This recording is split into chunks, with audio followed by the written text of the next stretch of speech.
Geological analyst की तैयारी करने वाले सभी साथियों को हमारा प्यार भरा नमस्कार। मैं हूं डॉक्टर अनुज शर्मा और आपकी जियोलॉजिकल एनालिस्ट की इस तैयारी में जितनी भी मदद ऑनलाइन हो सकती है मैं आपके साथ लगातार कर रहा हूं। तो आज हम लोग बात करते हैं एलॉय और देयर कंपोजिशन की। ये क्वेश्चन भी आने की संभावना है क्योंकि एलॉय भी एक टाइप के मेटल से, ट्रांजिशन मेटल से जुड़े हुए एलिमेंट से बहुत कुछ क्वेश्चन बनने की संभावना बनती है।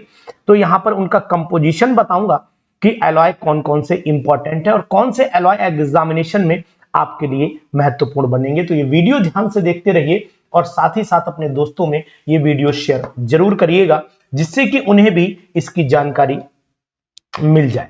तो मैं तो कहता हूं कि आपको ये सभी वीडियोस अपने दोस्तों तक जरूर पहुंचानी चाहिए क्योंकि उनकी भी यहां पर बहुत भरपूर मदद होगी। तो सबसे पहले एक तरफ से हम लोग चलेंगे। नंबर 1 हम सबसे पहले आपको बताएंगे कि एक एलॉय है जिसका नाम है मैग्नीलियम। क्या नाम है? मैग्नीलियम। इस एलॉय मैग्नीलियम में क्या क्या होता है? जैसे कि नाम ही बता रहा है कि इसके अंदर मैग्नीशियम होता है और साथ ही साथ एल्यूमिनियम होता है। परसेंटेज की अगर मैं बात करता हूं तो ये एल्यूमिनियम का है एलॉय, इसलिए यहां पर मैग्नीशियम लगभग 5%। ऐसा करिए कि एल्यूमिनियम को पहले लिखिए क्योंकि मैग्नीलियम जो है वो एल्यूमिनियम का ही एलॉय है। तो एल्यूमिनियम पहले लिखिए जो लगभग 95% होगी और साथ ही में मैग्नीशियम जो होगी वो लगभग 5% होगी। यहां पर परसेंटेज थोड़ी बहुत हो सकता है, मैंने जो नोटिस की है वो उसमें से वेरिएशन आपको मिल जाए, तो उसके लिए आप परेशान ना रहना क्योंकि बहुत ज्यादा डिफरेंस आपको नहीं मिल पाएगा। इसके बाद जो सबसे ज्यादा इंपॉर्टेंट पूछा जाता है वो है ड्यूरा ल्यूमिन, और ड्यूरा ल्यूमिन भी खूब एग्जामिनेशन में पूछा जाता है। मैं थोड़ी सी स्क्रीन बड़ी कर लेता हूं जिससे कि आपको एकदम क्लियर दिखाई दे। थोड़ा सा बढ़ाऊंगा स्क्रीन को, बस इससे ज्यादा नहीं, ये बिल्कुल सटीक हमारी स्क्रीन हो गई। अब यहीं पर हम लोग चलेंगे। तो अब यहां पर मैंने ड्यूरा ल्यूमिन बताया, तो ड्यूरा ल्यूमिन को अगर देखो तो ये भी एल्यूमिनियम का ही एलॉय है और इसके अंदर एल्यूमिनियम जो होता है वो लगभग 92% के आसपास, मुझे आइडिया है कि एल्यूमिनियम लगभग 92% इसमें रहता है। कॉपर लगभग 5% रहता है, तो अगर मैं कहूं तो यहाँ कॉपर लगभग 5%, तो ये हो गया 97 हो गया। और 2% लगभग निकिल होता है, तो निकिल की परसेंटेज भी आप लगभग 2% मान लीजिए। तो ये हो गया आपका 90, एल्यूमिनियम 92, 97, 98, 99% हो गया। और लगभग 1% के आसपास मैग्नीशियम होता है, तो यहां पर मैग्नीशियम भी लिख देता हूं। तो ये 97, 98, 99 लगभग 1% मान लीजिएगा। कुछ किताबों में ये 1.5, ये 1.5 दिया है, तो ऐसे भी आप मान सकते हो। फिलहाल मैं इसे 1% मान करके चल रहा हूं, तो वेरिएशन आप देख लीजिएगा। इसी तरीके से नेक्स्ट जो एग्जाम्पल कंपोजिशन पूछते, परसेंटेज तो पूछते भी नहीं है। एल्यूमिनियम ब्रॉन्ज को भी आप जरूर याद कर लीजिएगा। एल्यूमिनियम ब्रॉन्ज को भी आप जरूर देख लीजिएगा। और एल्यूमिनियम ब्रॉन्ज के अंदर नाम ही जैसा कि बता रहा है ब्रॉन्ज और एल्यूमिनियम, तो यहां पर एल्यूमिनियम भी होगा और कॉपर भी होगा। एल्यूमिनियम लगभग यहां पर 12% होता है और कॉपर लगभग, यहां पर ब्रॉन्ज है ना मेन वही है, तो लगभग 88% ये चला जाएगा। तो दोनों की परसेंटेज भी आपको याद करने की जरूरत नहीं है, कंपोजिशन आप जरूर याद कर लीजिएगा। तो ये एल्यूमिनियम हो गया। इसके बाद जो पेपर में पूछा जा सकता है वो कौन सा हो सकता है? वो निकिल स्टील भी पूछ सकते हैं। तो एग्जाम्पल दूसरा हम लोग निकिल स्टील का रख लेते हैं। और निकिल स्टील के अंदर आयरन जो होता है वो भाई स्टील है तो मेनली वही आयरन, लगभग 98%, मान ली कुछ किताबों में 96 से 98% दिया है, तो आप इसे भी मान सकते हो। जब ये 96 से 98% है तो बचा हुआ निकिल जो होगा वो अगर ये है तो 4 से लगभग मान के, अगर यहाँ 4 हो गया तो यहाँ फिर 2% आ सकती है, तो 2 से 4% वो भी बन सकता है। ये वेरिएशन आप ध्यान दीजिएगा, बहुत इंपॉर्टेंट है। इसके बाद जो पूछा जा सकता है वो स्टेनलेस स्टील पूछा जा सकता है। तो मैं आपसे कहूंगा कि ये सभी चीजें जरूर याद कर लें स्टेनलेस स्टील के बारे में। और स्टेनलेस स्टील के अंदर आपको पता होना, ये सबको पता होगा कि भाई इसके अंदर आयरन है सर, आयरन होगा सर, कॉपर होगा इसके अंदर सर, निकिल होगा इसके अंदर, ये सब आपको पता है, मुझे बताने की जरूरत नहीं। कॉपर नहीं, क्रोमियम होता है, सॉरी कॉपर नहीं होगा, आयरन, क्रोमियम और निकिल होता है, तभी वो चुंबक की तरफ अट्रैक्ट नहीं होती है। तो ये होता है। अब यहाँ पर आयरन लगभग 33% होता है, इसमें अगर आप क्रोमियम में चलोगे तो लगभग 18% के आसपास ये होता है, और निकिल चलोगे तो लगभग 8% के आसपास ये होगा। थोड़ा बहुत वेरिएशन हो सकता है, 1-8% का वेरिएशन आपको दिखाई दे, चेक जरूर कर लीजिएगा। 8 3 11, 11 और 8 19 हो गया, 11 और 8 19, और 19 में 9 हो गया, और यहाँ पर आप एक ले सकते हैं 20, ये हो गया आपका 2, 7 2 9, लगभग 99% है। समथिंग कुछ हो सकता है इम्प्योरिटीज हो, तो मेन परसेंटेज थोड़ी बहुत आगे पीछे आप एडजस्ट करिएगा, उसके लिए परेशान आप ना होना। मैंने जो अपनी परसेंटेज को समझ पाया, जो मुझे लगी उचित है, वो आपको बताना चाहिए, बता रहा हूं। इसके बाद एक स्टील, जो स्टेनलेस स्टील है, सबसे ज्यादा पूछी जाती है, और ब्रॉन्ज, ब्रास, ब्रॉन्ज और गन मेटल ये भी बहुत पूछे जाते हैं। तो यहां पर मैं ब्रास लिख देता हूं, यहां पर मैं ब्रास लिख देता हूं। ब्रास सबको याद है कि भैया सर कॉपर, जिंक और कॉपर होता है, तो यहां पर कॉपर और जिंक ले लीजिए, कॉपर और जिंक लीजिए, जैसे बोलना वैसे लिखिए। तो यहां पर कॉपर लगभग 60 से 80% के बीच में वेरिएशन रहता है, तो मैं यहां पर 80% कॉपर लिख देता हूं, और जिंक जो है बचा हुआ 20% यहां पर लिख देता हूं, इसको आप ध्यान दीजिएगा। 7th पॉइंट पर चले आइए, इसको आप लोग ब्रॉन्ज बोलते हैं, ब्रॉन्ज बोलते हैं, और ब्रॉन्ज के अंदर कॉपर और टिन होता है। कॉपर लगभग और लगभग 25 से मान के चलते हैं कि बहुत हाईएस्ट 25 तो नहीं, कॉपर ब्रॉन्ज का ये 90% मैक्सिमम 80 से 90% होता है, तो फिलहाल मैं 90% लिखे दे रहा हूं। और जो 25% रहता है वो लगभग टिन रहता है, तो यहाँ पर टिन जो है वो लगभग 25%, तो यहाँ पर ज्यादा हो जाएगा, तो ये आपको लेना पड़ेगा 85%। 85% नहीं, ये ज्यादा हो जा रहा है, तो यहाँ पर अगर मैं 85% इसे ले लेता हूँ तो 15% ये बचना चाहिए। तो अंदाज मैं यहाँ पर ऑन एन एवरेज लिख रहा हूँ, कुछ किताबों में ये 25% दिया, तो ये 75 दिया, तो इसके लिए आप परेशान ना होइएगा, आपसे केवल और केवल कंपोजिशन पूछा जा सकता है, तो कंपोजिशन एलॉय का जरूर याद रखिएगा।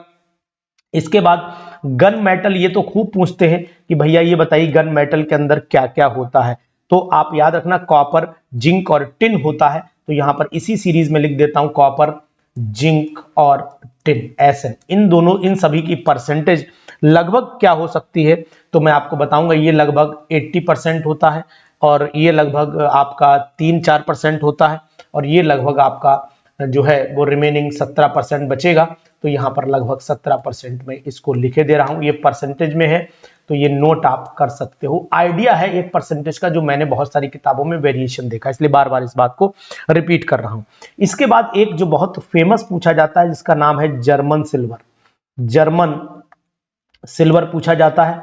अब जर्मन सिल्वर के अंदर खास बात है कि जर्मन ही नहीं होता है, वो सिल्वर ही नहीं होता है, इसीलिए ये देखने में सिल्वर जैसा होता है, बाकी ये कॉपर, जिंक और निकिल होता है। कॉपर, जिंक और टिन की जगह पर आप यहां पर निकिल लिख सकते हो। तो ये ध्यान देना कि कॉपर लगभग 60% इसमें चलता है, जिंक लगभग जो है वो 25%, तो 85% हो गया, और लगभग 15% फिर हमारा निकिल बचा, तो यहां पर 15% आप निकिल लगा लीजिए। ये एक हमारे पास में जर्मन सिल्वर, जो बहुत ही इंपॉर्टेंट हो सकता है एग्जामिनेशन के लिए, जर्मन सिल्वर बहुत इंपॉर्टेंट हो सकता है। गन मेटल है, ये सब मैं आपको इंपॉर्टेंट ही बता रहा हूं, कोई एक्स्ट्रा नहीं बता रहा हूं, तो ध्यान दीजिएगा। जियोलॉजिकल एनालिस्ट की जो वीडियोस आपके पास जाएं, उन्हें सेव करते रहिए, क्योंकि ये वीडियो आपके लिए बहुत ही हेल्पफुल बनने वाली है, ऐसा मेरा मानना है। तो साथियों, आप बिल्कुल इंतजार इस बात का करते रहिएगा कि मैं आपको इसकी पीडीएफ भी प्रोवाइड करवा दूंगा, कोई दिक्कत नहीं आएगी, बशर्ते आपका प्यार हमारे साथ में रहेगा तो सब कुछ संभव रहेगा। कितने प्यार से आप हमें कमेंट करते हैं, आप इस वीडियो को सराह रहे हैं, इसके लिए भी आपको तहे दिल से मैं धन्यवाद बोलता हूं। तो ये हमारा ड्यूराल्यूमिन था, और ये हमारा था एल्यूमिनियम ब्रॉन्ज। ठीक, तो इस तरीके से मैं आपको और बताता चल रहा हूं, आप इसको नोट भी कर सकते हो कहीं पर अपनी कॉपी पर। ये इस तरीके से 10 नंबर पर हम लोग चल लेते हैं। 10 नंबर पे हम क्वाइंज एलॉय को, क्वाइंज मेटल भी बोलते हैं, क्वाइंज एलॉय भी बोलते हैं। क्वाइंज एलॉय, क्वाइंज का सिक्के बनाए जाते थे, क्वाइंज एलॉय से क्वाइंज मेटल भी बोलते हैं, क्वाइंज एलॉय भी बोलते हैं, इसे आप क्वाइंज मेटल या फिर क्वाइंज एलॉय के नाम से भी आप जान सकते हो। इसमें कॉपर टिंग यही होता है, कॉपर वाला, इसमें अगर आप नोट कर पा रहे हो तो कॉपर होता है, जिंक होता है और टिन होता है, एसन होता है, तो आप इसे नोट कर लो। और इसमें परसेंटेज का सिर्फ वेरिएशन रहता है। सबसे ज्यादा कॉपर ही होता है, 95% कॉपर लगभग होता है। जिंक बहुत कम होता है, लगभग मान के चलो 1% के आसपास, और टिन लगभग 4% के आसपास रहता है। तो ये भी आप ध्यान दीजिएगा, बहुत ही इंपॉर्टेंट है। इसके बाद आपसे बेल मेटल भी पूछा जा सकता है कि घंटी में कौन सा मेटल लगता है, तो बेल मेटल भी लगभग इसी का मटेरियल होता है, कॉपर और टिन होता है। इस साउंड इसी वजह से, टिन की वजह से साउंड में परिवर्तन आता है। तो ये लगभग 80% जाता है और ये लगभग 20% जाता है। तो बेल मेटल भी बहुत ही इंपॉर्टेंट है और मार्केट में इसकी डिमांड भी अच्छी रहती है। इसी तरीके से सिल्वर प्लेटिनम एलॉय भी हम याद रखें। तो सिल्वर प्लेटिनम एलॉय में तो नाम ही बता रहा है silver platinum silver platinum alloy. अगर सिल्वर प्लेटिनम एलॉय की भैया बात करते हैं तो इसके अंदर हमें पता होना चाहिए कि सिल्वर तो होना ही होना निश्चित है ना, कॉपर भी निश्चित है। और जैसा कि अब दिया है कि सिल्वर प्लेटिनम, कॉपर माइन्यूट होता है, तो अगर ना भी दिया हो तो कोई दिक्कत नहीं है, प्लेटिनम तो जरूरी लिखिए आप प्लेटिनम। कॉपर बहुत माइन्यूट होता है तो लगभग 0.5% है, तो मैं उसे नहीं लिख रहा हूं। तो यहां पर मैं 75% तो मैं सिल्वर को ले लेता हूं और 25% बचा हुआ मैं प्लेटिनम ले लेता हूं। तो ये भी बहुत इंपॉर्टेंट एलॉय माना जाता है। सोल्डर का नाम भी आपने सुना होगा। ये सोल्डर, ये एलॉय भी बहुत यूज होता है, खासकर इसे टाका का लगाने में, जो सोल्डरिंग बोलते हैं उसमें यूज होता है। और ये टिन इसमें सबसे ज्यादा होता है, लगभग 70% होता है, और लेड थोड़ा सा कम रहता है। तो अगर मैं कहूंगा टिन इसमें 70% ले लेता हूं और लेड इसमें 30% ले लेता हूं तो कोई बुराई नहीं होगी। सोल्डर को जरूर याद रखिएगा। इसके बाद टाइप मेटल भी बहुत सारे एग्जामिनेशन में आया है। टाइप मशीन के जो प्रिंट, पहले टाइप मशीन होती थी, उसके जो लेटर्स बनते थे वो इसी मेटल से बनाए जाते थे, टाइप मेटल बोलते हैं।